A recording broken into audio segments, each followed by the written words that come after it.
So we're at the disclosure event in Canada here for UFOs, and we just ate at McDonald's, and I said, wouldn't it be neat to go outside and look up and see one? And I looked up, and there's one right up there.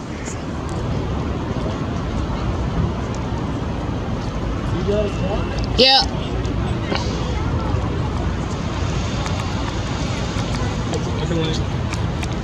Plastic. Oh yeah? But like not moving.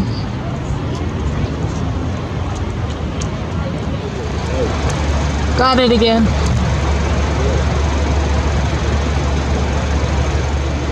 Got it? Still got it. I got it again. Same thing. It's just spinning though. So it's like kind of a consistent. Like they do, yeah. That's fabulous. You can come out to Brantford and see it as we're literally walking across the parking lot saying, wouldn't it be so great if we got one today? We get one. Literally coming out of McDonald's. You said it 5 seconds before the spot. You said, take just and I said, oh, I left blow my mind. And I look up and Kelly says it's still there. It's just sitting. Yeah, it's another one. Really? Yeah. Still plastic. Weird one. Think I just saw an orb. Well, get her on film. We'll see it later. Got it, Cal? Yeah. The problem is it's white colored, right? So it's hard to see.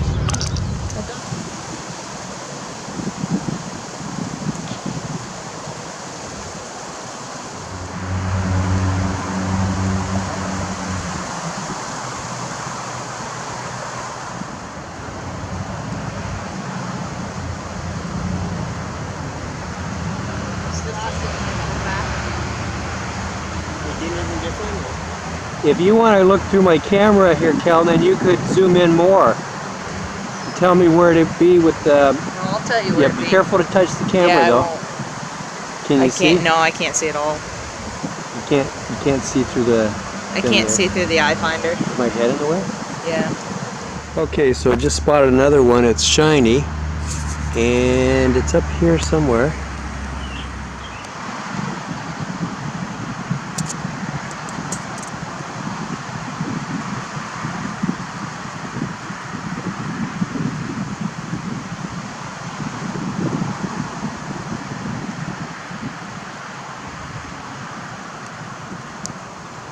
It's really high up, I guess, eh?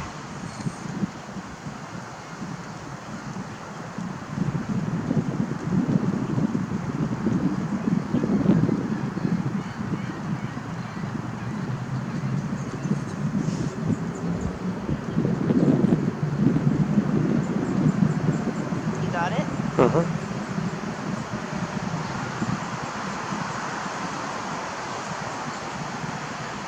Oh, it's got weak shiny.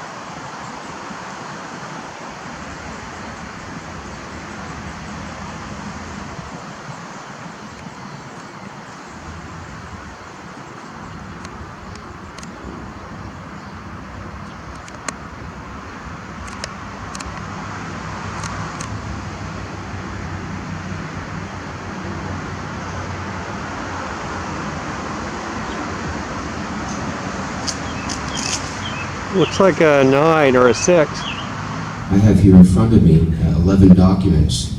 I call them the Runnock files, and they are directly from NORAD, indicating that over the last 5 years, an average of 1,800 tracks of interest with 75 intercepts. This is directly from the commander in NORAD. With the 75 intercepts, I have the documents here. I also have documents relating to UFOs that have been found by the RCMP.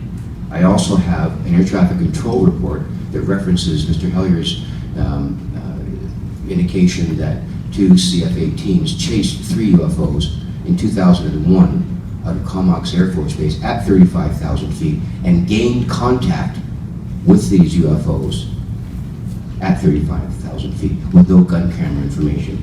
I also have Intelligence Committee reports from the Joint Intelligence Committee here in Canada stating that what we need to do is go in a parallel system with the United States Air Force and play down UFOs at all costs. And I have those 11 documents here. And I might add that in reference to the NORAD document, I have been threatened with indictment if I release this file. And I have it here and I'm making it public. And it talks about any distribution of this kind of information threatens national security, in addition to the Espionage Act of the United States. I'm hereby releasing it to you. I have 11 copies here. And I dare the United States government. Thank you, Victor. I'm just trying to imagine you in an orange jumpsuit. Have you ever thought that they would come back and get you? I was very worried about that for a while because my perception of the incident was much more negative at the time. But over time, I came to a better understanding of what happened there. That actually, short of calling it an abduction, it's probably a better word would be ambulance call.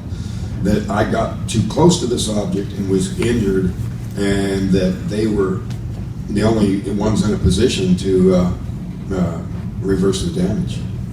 Mr. Walton, I was just wondering, out of a number of UFO encounter accounts that we've read over the years, or seen over the years, they always talk about people continuing some kind of dialogue or communication after their initial exposure or meeting. Why didn't that happen with you, or has it happened with you and you just haven't told us? Well, there are a lot of things in connection with this I wouldn't,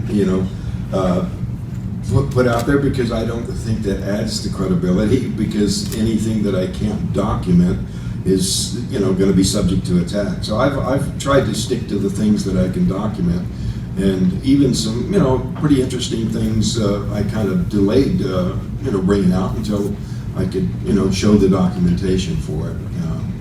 And we've done some follow-up research at the site. There's all sorts of things in connection with magnetic readings, Geiger counter readings, medical testing that's ongoing. All that stuff, I'll bring out in time when I can, provide solid documentation. So is that a yes or no? Did you or have you not had an encounter since the original one? Actually, I did. I can talk about it because I can document it. And this was here a few years ago. I had a couple of other people with me. And then we were able to tie that in with a UFO reporting website called UFOstalker.com. So there was, like 20 people who saw the same thing or reported the same thing. And just based on the percentage of people likely to report it or even know about that website, I would, the other witnesses were probably in the hundreds. And it was one of these commonly seen, commonly, imagine that, giant black triangles. So I can talk about that one. Question for Mr. Bassett, Cameron, and Mr. Pope. In your opinions, what will it take for the various governments to finally come clean?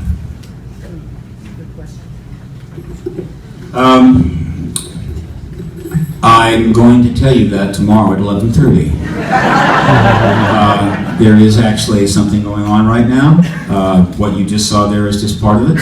I'm going to run right through it, and I'm going to show you why I am convinced that disclosure will happen this year from President Obama prior to the election.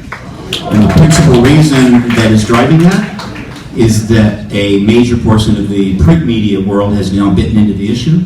Over 800 articles or so, 900 articles have been written worldwide. The cat's out of the bag. As soon as the television jumps in, it's over. The Pentagon will have to cut a deal with the White House. That's what you'll hear tomorrow.